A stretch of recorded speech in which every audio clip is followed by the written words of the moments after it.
మన పవన్ కళ్యాణ్ గారు deputy CM గారు ప్రాయచిత్త దీక్ష చేపట్టారు. ఆయన ప్రాయచిత్త దీక్ష మేము చేపడతాం, నిరూపించండి.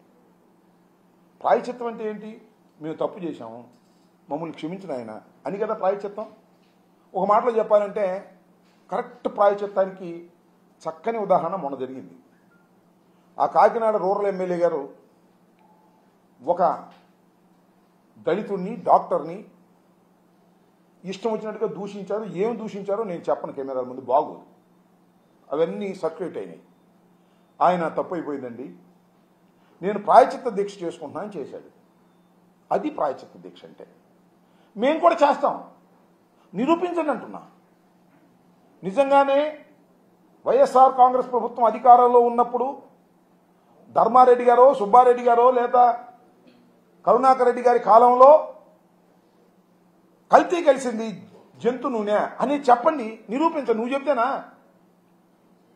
ఎవరు? చంద్రబాబు నాయుడు గారు చెప్తాను, లోకేష్ చెప్తాను, లేదంటే పవన్ కళ్యాణ్ గారు చెప్తాను. మేము ప్రాయచిత్త దీక్ష చేయాలి? నాకు అర్థం కాదు. రాజకీయంగా కక్ష పెట్టుకున్న మీరు నిరూపించండి, మేము ప్రాయచిత్త దీక్ష చేస్తాం.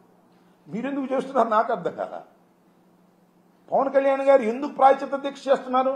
మీరు తప్పు చేయలేదు కదా. ప్రాయచిత్తం అంటే అనుభవించటం. మేము నిజంగా చేసి ఉంటే మీరెందుకు అనుభవించాలి? మేము అనిపిస్తాంగా. నిరూపించే శక్తి మీకు లేదు. ఇప్పుడైతే ఆరోపణ సరైంది కాదో హంగామా చేసేటటువంటి కార్యక్రమాన్ని మీరు చేసేటటువంటి ప్రయత్నం చేస్తున్నారు. చాలా కామెంట్ చేశారు. మొన్న చంద్రబాబు నాయుడు గారు కూడా కామెంట్స్ చేశారు.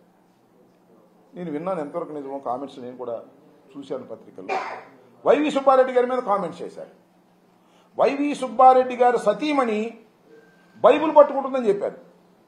అంటే అక్కడ మత ఘర్షణలు క్రియేట్ చేయడం కోసం మాట్లాడారు. అంతేకాదు,